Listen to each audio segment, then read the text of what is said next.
Manchester United were venomously bitten by a pack of wolves, and the United twin needs to speak about it.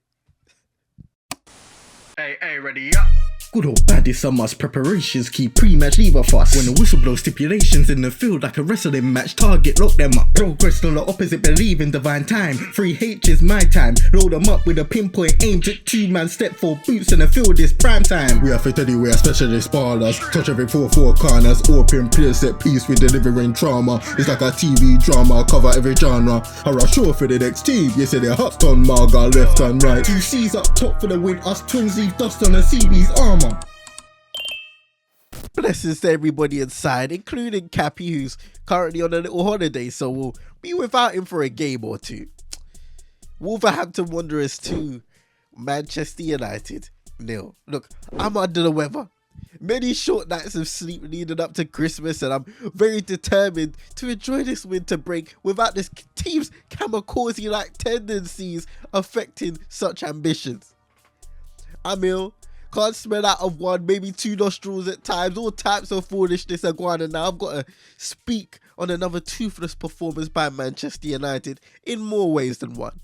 Instantly, I saw a game that started with fire and filtered out. In that period and after, we saw battles of physicality take place, minimal quality and execution. So then the question shifts to who can win their personal duels? Who can make a 50-50, 100%? The answer today was Wolves, cheaply relinquishing possession of the football, which is a given 9 out of 10 United performances, but they're not looking up for it and well prepared for a home team fresh off an exhilarating victory against Leicester in their new manager's first game. Hungry to continue turning around their fortunes against us, a team who they had not beaten at Molineux since April of 2019. 13 fixtures in all competitions since then, 11 of them being in the Premier League. Since then, Matt Doherty, who played for them on that day, went to Spurs and Atletico Madrid before returning. Diogo Jota left for Liverpool and became a crucial piece in their side. Their manager, their former manager, Nuno Espirito Santo, managed at Spurs and Etihad and is now 3rd place with Nottingham Forest.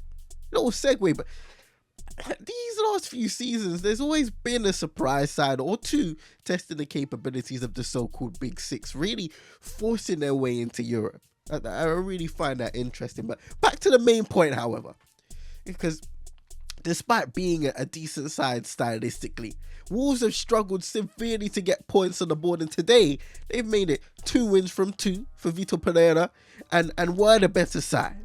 Another game for Manchester United where the competitive spirit was off, and that didn't really change until the very end where we initiated the default rescue mission protocol. Bruno Fernandes became the first Manchester United player to get sent off 3 times in the season since Nemanja Vidic. And I know that one of them was chalked off later, but the discipline. I don't doubt that in moments you blank out, you make mistakes, but his foot was high, dare I say, angling towards the ankle, so he had it coming. In a day without a booking, that's probably a straight red in some scenarios too. And with our run of form, fixtures to come heading into the new year, the injuries and absentees, the decision to go into a challenge like that is very unfortunate. And very misguided, some would say. You know, you need your so-called leaders on the pitch, and it's their responsibility to honour that need to the best of their abilities. That won't always be the case, I'm sure. But, you know, when we're looking at Bruno Fernandes being a captain, that brings a lot of responsibility. That brings a lot of responsibility to be available. And most of the time, yes, he is available. But at times this season, I would say his poor decision-making has let not just him down, but his teammates down. And it just wasn't the perfect night or evening, whatever you want to call it. It wasn't the perfect scenario to get sent off in a game where it's 0-0.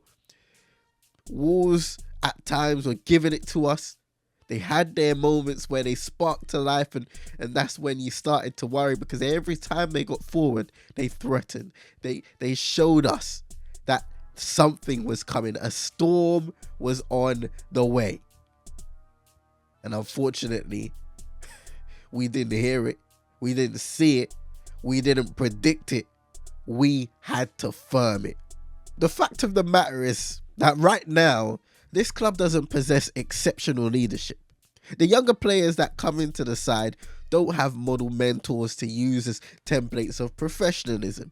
Well, maybe I could be wrong in certain aspects, but overall, templates of professionalism, competitiveness, and templates of winning. All around, despite a year of change, there still seems to be extreme deficiencies culturally and structurally, and a lot of that may be due to the treatment of internal members of staff, but that's a conversation for another day in terms of culture. When we look at this side, if Ruben Amorim is to continue implementing the way he wants to play, real changes will have to be made. Dave Brailsford was conducting audits earlier on. This team needs a serious audit too. And by the way, I applaud and encourage Amorim in sticking to his laurels, because that was one of the major reasons I feel why things tanked under Erik ten Hag. So today it was Matheus Cunha, who was superb, by the way. One to watch. A lot of big clubs may be involved in inquiring for his services, and the substitute Hwang Hee-Chang delivering the final dagger.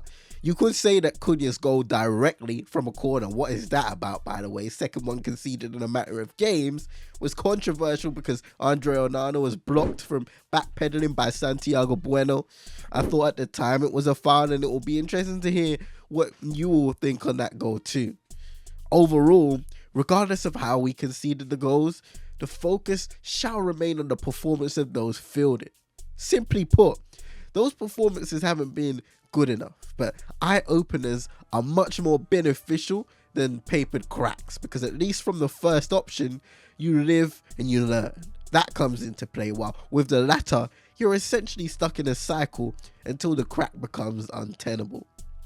We'll be seeing Newcastle United back at Old Trafford come Monday before New Year's, and then Liverpool to kick off 2025. It does indeed look like a situation with only one outcome, because these are two sides in good form, competing now or near enough to the top of the league, while we are 7 points separated from Wolves in 14th, spending Christmas in the bottom half of the Premier League for the first time, I believe, fact check me on that, and fighting to stay far away from a headline that would sound absolutely absurd even in the Christmas of 2023. And I won't say it. 22s, let me know what your thoughts and findings were for this game. Regardless of this, the United Twins are wishing everybody a very Merry Christmas. Hope you all enjoy the day and are now relaxing for the next few days or so. Hit that like button, subscribe if you're new, share to your friends and frenemies, and until the next time, I'm gonna go better, and I'll see you lots in a bit. Keep calm, composed, and just know your role. When the Don's inside, better hide what you're stashing. On the field, just one ball dominates. 22 egos fighting to tag in, rough and rugged. It's like old school.